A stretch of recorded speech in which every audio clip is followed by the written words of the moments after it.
Mes chers amis de partout, la paix de Dieu soit avec vous tous. Nous nous dire amen parce que nous là, nous gagnons plus de. L'Assemblée commence à se réunir et qu'on y a une chance pour nous commencer à entendre quelques voix. Donc, nous me dit béni soit l'Éternel et nous me dit amen. À chaque fois, occasion ça sourit nous. Nous apprécions tout le monde dans tous les coins qui ont chance pour brancher, pour manger avec nous le bon pain de la parole de Dieu. C'est le pain qui nourrit. Mes chers amis, nous sommes réellement contents de ce que Dieu lui rend possible, nous capables ici matin, devant les circonstances de toutes sortes, mais il rend possible pour nous capables ici matin.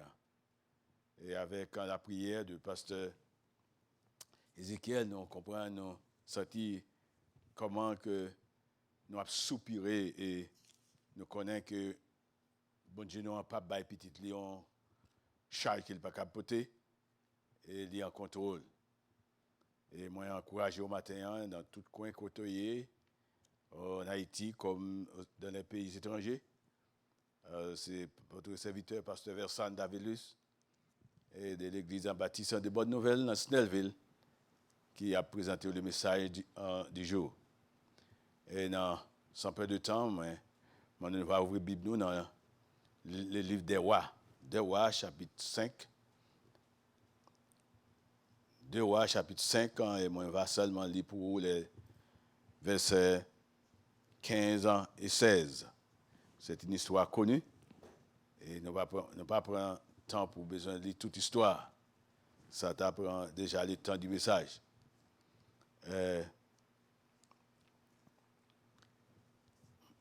C'est 2 Rois, chapitre 5, versets 15 à 16. Naaman retourna vers l'homme de Dieu avec toute sa suite.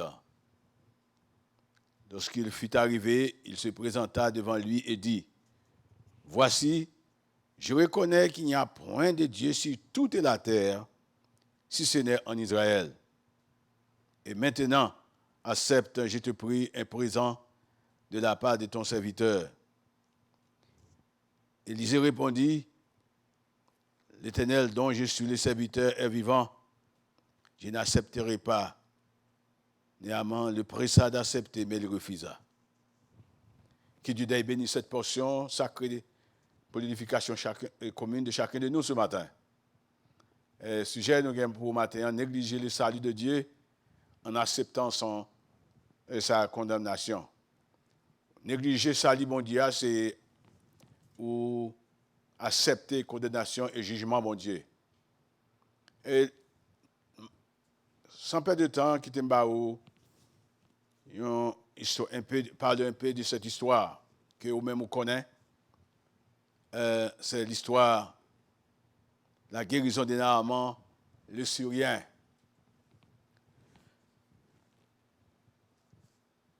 Moi, invitez-vous pour prêter attention à cette histoire. C'est l'histoire de la guérison de Naaman, le Syrien. Naaman était chef de l'armée de Syrie. Il était joui tous les privilèges de son maître. Monsieur était très précieux et considéré aux yeux de son maître, mais il était lépreux.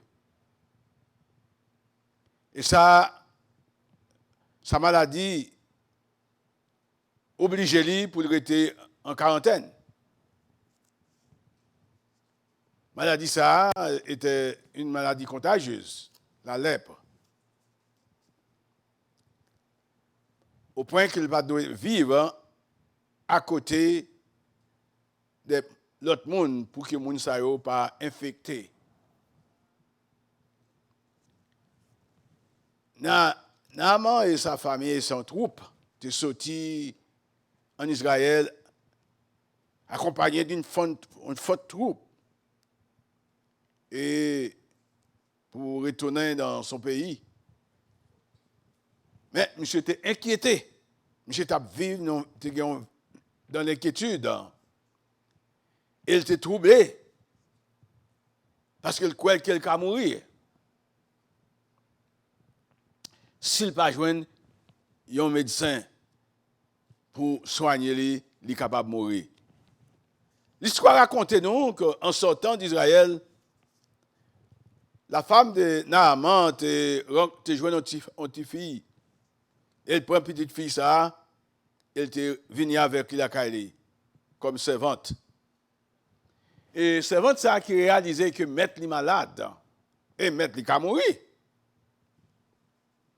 Et il dit, maîtresse lui, ah, si Seigneur, t'es à Samarie auprès prophète là t'es qu'à guérir mettre là de maladie le. Ah, c'était une bonne nouvelle. C'était une bonne nouvelle et cette nouvelle ça a attiré l'attention de Naaman et Naaman vite rapporté cette nouvelle à son maître. Après que Naaman entend nouvelle ça, il est directement dirigé vers son maître. Et le maître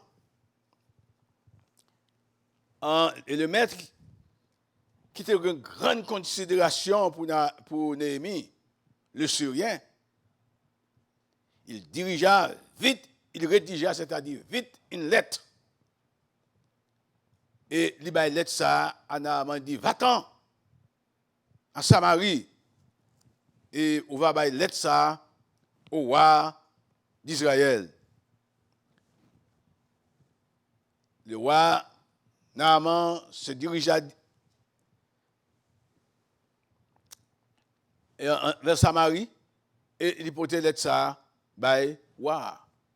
Et après que le roi finit lettre ça, le roi déchire le vêtement et le roi dit comme ça, qui moun moyen, qui suis pour me faire mourir et pour faire vivre un monde qui gagne l'ép.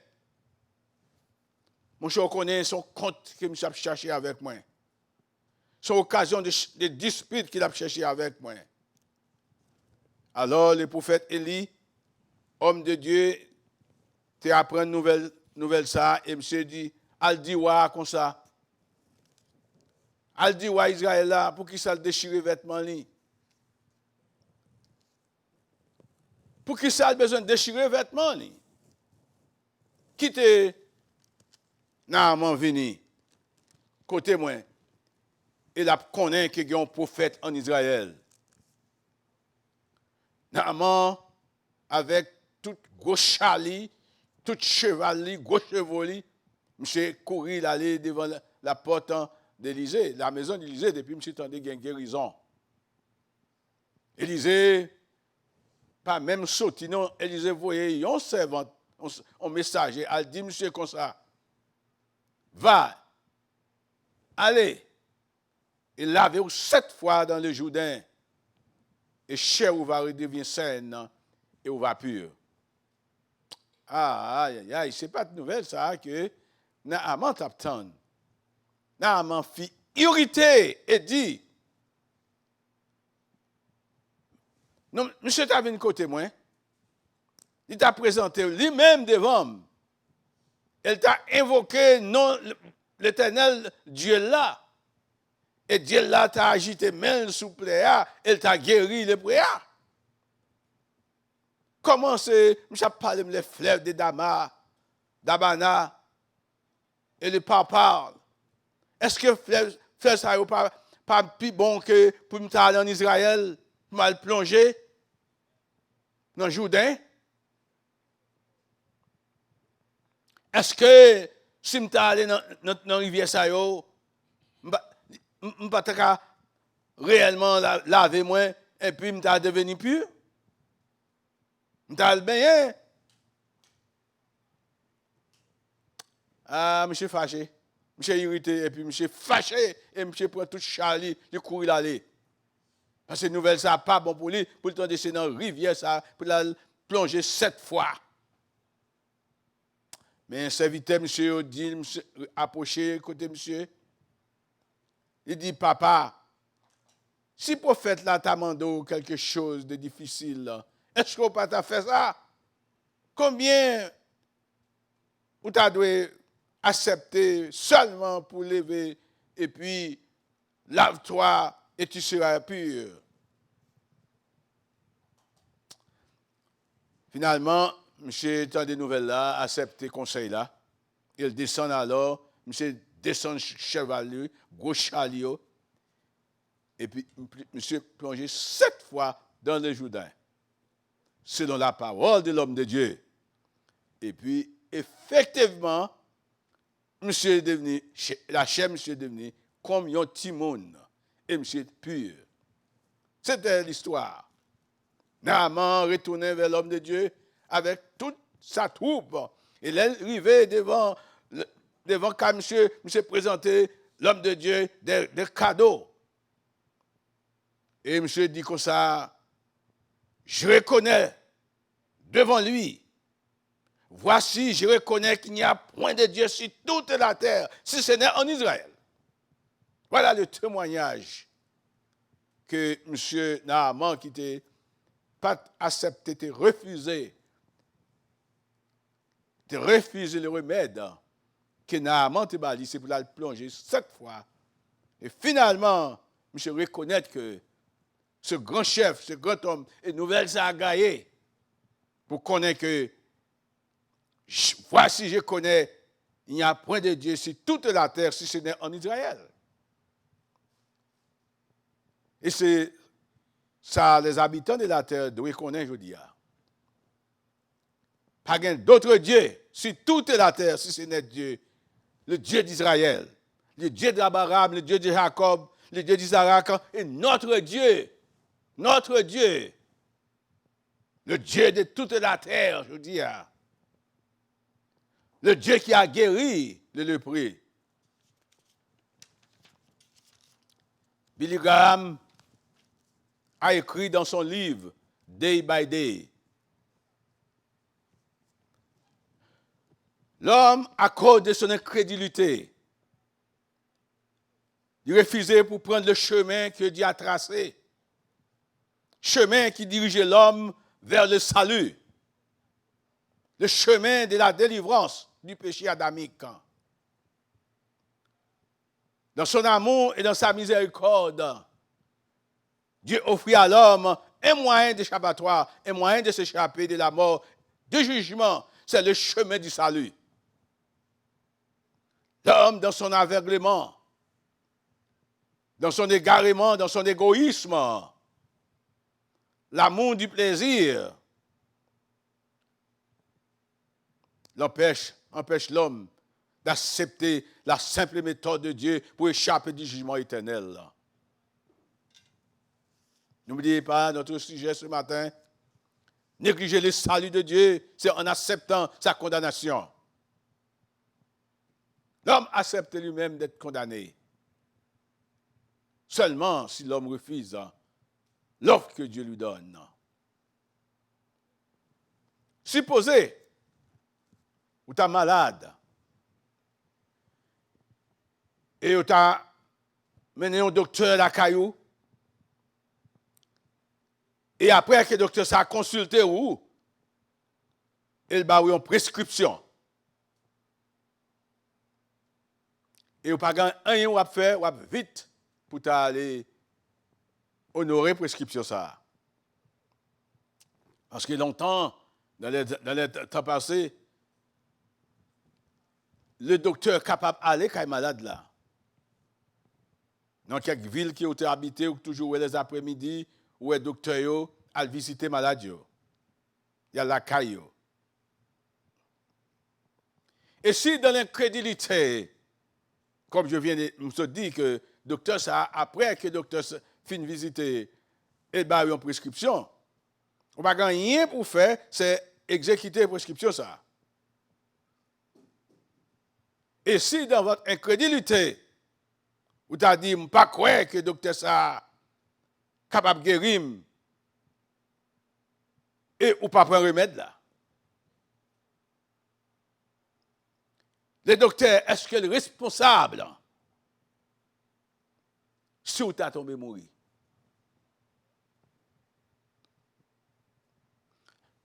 Dieu prescrit le remède pour guérir la race humaine et de la maladie du péché. Le péché, c'est le virus ça qui a détruit l'homme.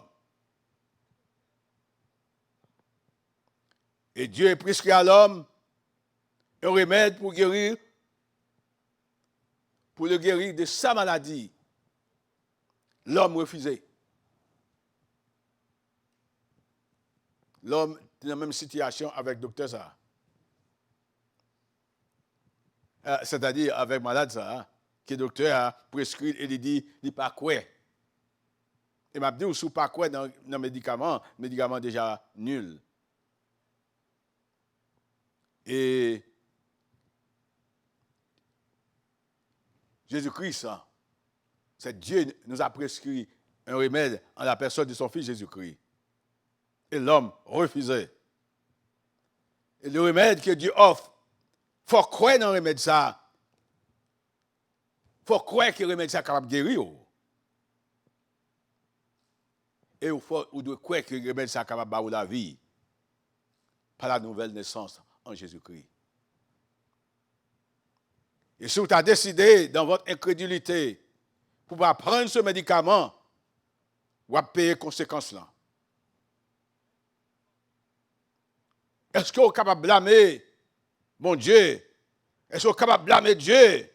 Est-ce que c'est faute lui qui fait mourir? Dieu donne à l'homme le temps de choisir, le temps pour réfléchir. Car la rébellion empêche l'homme de recevoir le salut de Dieu. C'est que l'homme ne croit que le salut de Dieu est capable de guérir de leur situation. Ce virus paraît subitement déjà fait tant de dégâts. Le monde attend une prescription, une injection pour sauver son corps qui périt. Mais l'homme a besoin, pendant que l'homme, le chrétien, le monde qui croit que Dieu est réel, connaît que c'est Dieu même qui est la prescription. Quelqu'un a dit que Dieu c'est lui-même qui pharmacie à même. Parce que quelqu'un, c'est lui-même même qui pharmacie. Et si vous avez Dieu, vous avez la pharmacie.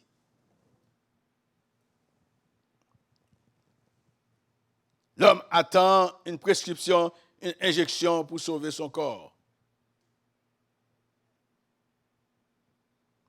Et l'homme croit que le virus est capable de disparaître subitement, même si elle est entré. Mais cependant, nous-mêmes, chrétiens, nous connaissons que c'est Dieu qui contrôle. S'il y a un docteur, on appelle le docteur. Il a les docteurs. Nous rappelons que Moïse et Aaron, pendant que ils ont quitté la terre, ils ont quitté l'Égypte pour aller dans la terre de Canaan, et le peuple a souffert de maladies et de soif. Et Dieu dit, c'est moi, le Dieu qui guérit.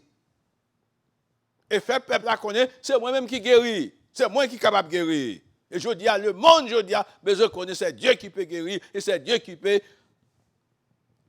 Virus ça, c'est Dieu qui est capable de retirer le face nous. Et Mabdou, pour sauver votre âme, vous avez besoin de Jésus-Christ. Même Jean, nous avons besoin, le monde attend nos injections, le monde attend quelques médicaments pour sauver le corps. Mais c'est ainsi que nous, pour notre âme, nous avons besoin de Jésus-Christ. Et vous, matin, ou besoin de Jésus-Christ, ou besoin pour votre amour, ou besoin de Jésus-Christ, parce qu'il est le Dieu qui guérit. C'est lui-même le médecin de votre âme.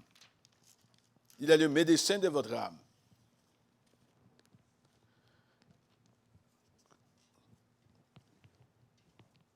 Ce coronavirus, il est venu pour détruire l'humanité. Comme le péché vint pour détruire également l'humanité. Cependant, les scientifiques n'ont pas encore trouvé un remède pour ce coronavirus. Mais pour le péché qui peut détruire l'âme et le corps, Dieu promet un remède. Jésus-Christ vint et mourir. Son sang est coulé sur le bois du calvaire. Et son sang est le remède qui peut guérir l'homme. Et seul son sang qui a une capacité de pouvoir pour guérir l'homme. Et l'homme est capable d'échapper de la condamnation et du jugement. Je dis à mes chers amis, pendant que l'homme attend, pendant qu'il attend une injection, attend un médicament, un pile monde propose médicament. Soit il a rejeté, mais Mabdou, le médicament que Jésus-Christ ne s'est pas proposé. Jésus-Christ donne le médicament qui est capable de sauver l'homme. Ce médicament, c'est le salut. C'est ce cadeau que Dieu nous donne. Et tout le monde qui a accepté Jésus-Christ ou recevoir le cadeau. Et c'est ce cadeau. Moi, j'encourage au matin à savoir que le salut de Dieu, accepter, négliger le salut de Dieu, c'est accepter condamnation et jugement. Et comment on est capable d'échapper de la condamnation et du jugement en négligeant un si grand salut? Comment on peut échapper de la condamnation, le jugement de Dieu? C'est en négligeant un si grand salut. Maintenant, je m'encourage dans tous les coins où il y a, quel que soit côté au campé, quel que soit côté au chita, on a besoin de Jésus-Christ. Jésus-Christ, c'est lui-même qui est libérateur. C'est lui-même qui est sauveur. Et c'est lui-même qui est le vrai remède. Que Dieu vous bénisse et vous êtes capable de passer une bonne journée de la présence du Seigneur. Mes chers amis, moi, encouragé pour connaître que à 11h, nous allons avoir notre service en anglais. Donc, moi, je crois que je dis peut-être, si vous ne pouvez pas le travail, si vous n'avez pas rien autre qui s'y est préoccupé, le temps ça pour entendre la parole de Dieu. C'est le temps d'entendre le message de la parole de Dieu. Parce que le message de la parole de Dieu, il porte la vie, et la vie en abondance. Mes chers amis, nous allons prier pour ce matin. Mais n'oubliez pas que négliger le salut de Dieu, c'est accepter sa condamnation et son jugement. Qui est le monde qui t'a aimé fait face à jugement bon Dieu? Personne. C'est merci pour ce privilège qui est au nous d'être ici ce matin. Vous faites une grâce spéciale. Combien d'autres monde qui déjà de l'autre côté? Combien d'autres monde qui déjà pas dans le monde ça? Mais maintenant, on rend possible d'être ce que nous sommes capables ici. Pour connaître que le Seigneur a déjà fait provision pour nous dès la fondation du monde. Dès la fondation du monde même, vous avez déjà fait une provision spéciale en la personne de ton Fils Jésus-Christ. Vous dites que Dieu a tant aimé le monde qu'il a donné son Fils unique afin que quiconque croit en lui ne périsse point, mais qu'il ait la vie éternelle. Merci Seigneur pour cette provision. Merci pour le reste de la journée. Et permet que Seigneur, tout ça qui a fait matin, c'est pour gloire, c'est pour honneur et pour exalter ton nom. Nous prions au nom du Père, du Fils et du Saint-Esprit. Amen.